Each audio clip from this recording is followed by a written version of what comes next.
IBM is number 49 on America's Fortune 500 list. They also have over 282,000 employees worldwide. They are a Goliath when it comes to hardware and software. And getting a job there is really, really competitive.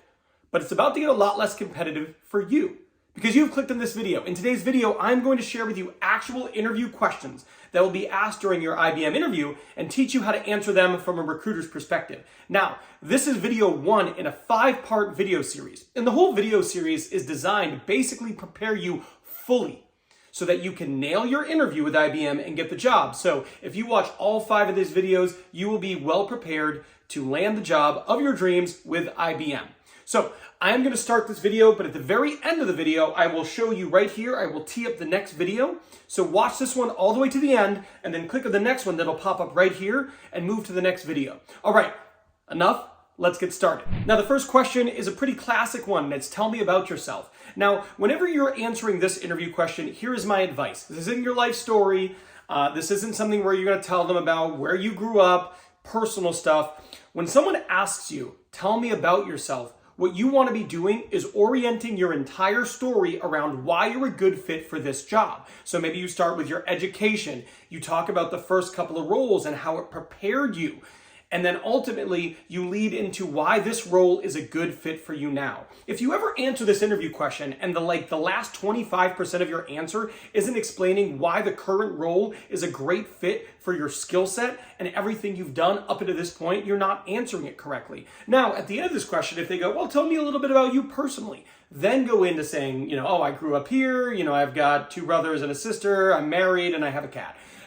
Then you can share that. But whenever someone asks you, tell me about yourself, you want to make sure you are concise, you are brief.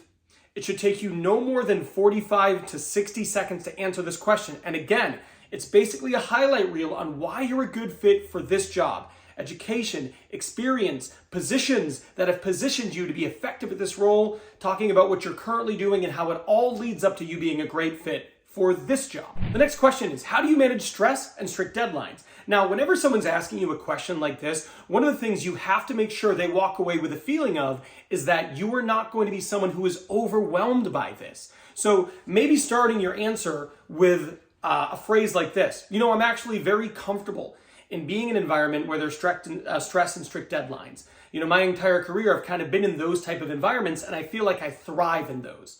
And then what you want to do from there is you want to go on to tell them about your system, right? Because at the end of the day, when you're dealing with strict deadlines, you need to have a system that allows you to be effective and meet those deadlines. So that can be whatever it is for you, but this is what the answer might sound like when they're asking you. All right, Ben, tell me, how do you deal with strict deadlines? That's a really good question. And I would say my entire career has been one where I've been in environments where there's always strict deadlines, and I tend to thrive in those environments. And for me, it all comes down to having a really good system. If you can prioritize your time, if you can communicate to the stakeholders who are waiting on you to finish projects, and you can just kind of block out your time and be really effective, it allows you to succeed in environments like that and allows you to meet your deadlines. So for me, it all comes down to understanding what is the priority of all the things that you have. How do you prioritize your time? How do you schedule yourself and make sure you block off time so that you can move through projects effectively? Something like that is a great way to answer the question, right? You're basically telling them, I'm okay with that type of environment. In fact, I thrive in that environment. And the way I've been successful previously is I have blocked my time, I have scheduled my time, I have prioritized things, and I have a system that allows me to be effective. If you can do that, you'll do great. This next question is, how would you handle conflict in a team setting, especially one that's around technical solutions? Okay, so it's really important whenever you get a question like this is to understand nobody wants to hire a bad teammate, right? So what you should be doing is you should be working collaboratively through the situation so that everybody is heard and ultimately you end up going forward with the best idea. That's what you're trying to accomplish here. So when you're answering a question like this, make sure that 1, you let them know that you like working as part of a team, because clearly team is part of what they're looking for here. 2, you want to make sure you're respectful and you hear everybody out. And then 3, you have a discussion that ultimately leads or ends with you going forward with the best solution. So really important here to not come off combative, really important to let them know that you're open to hearing the ideas of others. let them know that you like working on a team. And if you can do those things, you're going to do great. The answer might sound something like this. That's a really good question. And I have to say, I've worked in a lot of teams before, and I really enjoy working in a team setting. And I think one of the things that brings the best out of people is working with other smart people and hearing their ideas and understanding different perspectives. So in the past, when I've had situations like this, what I make sure to do is I engage that person in dialogue. And I ask them, okay, how did you arrive at that solution? What makes you think this is the best way to go? And I actually listen to them. I'm not trying to influence them, but I'm trying to truly understand what it is they're saying and their perspective. After I've listened to them, I share my perspective, and usually from that point on, we can come together and figure out the best way forward. I found in my career that's the best way to do it, and it has resulted in a lot of productive projects. Something like that is a great way to answer that question. It shows that you're a reasonable person who's highly communicative, who understands people of different perspectives, and wants to choose the best way forward. If you do that, you're going to nail it. The next question is, what strategies do you employ to stay up to date in the latest technology in the IT industry? They're basically just asking you, hey, IT is changing constantly. What are you doing to make sure you are up to date on the latest knowledge, happenings, articles, etc.? And honestly, if you're in this industry and you're in this field, this is probably an easy question for you, but it's always easier if you're prepared. If you know this question's coming, then you can think about it a little bit. So I don't think I have to give you a lot of guidance on this, but I want you to think about what you could say here.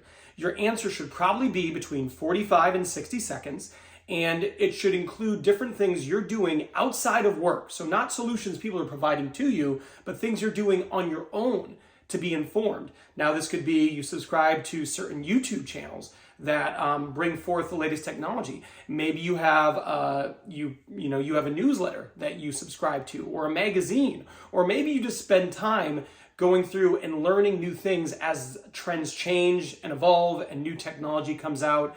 Maybe it's something you're passionate about, but just find a way to articulate that concisely in about 45 to 60 seconds, and make sure it's things you're doing on your own, not something that another company has provided you, because this is about you specifically seeking out knowledge and incorporating that into your current knowledge base. This next question is, how do you manage your time and priorities when you're working on multiple projects? This is really similar to one of those first questions they asked. So it's clear here that prioritization and working on multiple projects is something you will encounter in your role in all likelihood, and it's important to them. And again, what this just comes down to is talking about systems. Talking about the ability to juggle things by understanding the order of preference of things to be done, understanding priority, blocking off time that you can effectively move through your tasks. So I'm not going to belabor the point here. I think from the first one, you kind of get what you need to do, but make sure you're communicating to them that in your current role, you do this all the time. It is part of what you currently do. You currently have multiple competing deadlines. You are clear when you're communicating to your manager where you're at in the process of things, when you expect these projects to be done, and you understand their preference of completion, and then you move through smoothly and efficiently. And of course, it isn't stressful to you. This next question is, how do you approach problem solving and critical thinking? So I want to say a few things here. This isn't a really challenging question to answer. So it's not that hard to get this right, but most people miss the opportunity to maximize the benefit of getting a question like this in an interview. So when you're answering this, it is really important to have a system of how you go about doing this, right? It's really important to show them, here's how I handle this type of situation, here's what I do. After all, in your role, I'm sure critical thinking and problem solving is important, but here's where people miss the opportunity. What you want to do is then give them a recent example of a time where you had a problem that you needed to solve. And this is a story that makes you look like a hero. Now, it needs to be real and it shouldn't be crazy, right? But a recent problem you solved for your organization, the problem you encountered, what was the issue, how you came up with a solution, and what the end result was. A good way to answer this is think in terms of situation, task, action, result. What was the situation? What was the task you needed to complete? What was the action you took? And what was the result? This is an opportunity, not for you just to show them, yes, I have a system for problem solving, but here's a time I recently solved a problem to the great benefit of my current team. It's a great way to make you stand out as a great candidate in an interview. And this next question is, what do you know about IBM and their values? I'm going to pop their values right here on the screen, and basically you can just walk them through. Now, real quick, when they ask what you know about IBM, I would say it makes sense to have like a 20-second elevator pitch on just high level what you've learned and what you know about IBM. Then I want you to transition into their values. I read about your values and you can share their values, these are your values, but then I want you to pick one of them that you want to highlight and be like, specifically, I really liked this value. This value spoke to me because it's also very important to me. This way you can illustrate a few things. You know a little bit about IBM, you understand their values, and you are in value alignment because your values and their values, well, they're one and the same. Now, the next thing you're going to need to know how to do for this interview is you're going to need to know how to answer behavioral interview questions. They are incredibly common, and they're some of the more difficult questions to answer in the interview process. It's why I made this video here. This video here is number 2 in the series. I'm going to walk you through some actual behavioral interview questions you'll get asked, and I'm going to teach you exactly how to answer them. So I'm done here, but I'll see you over there.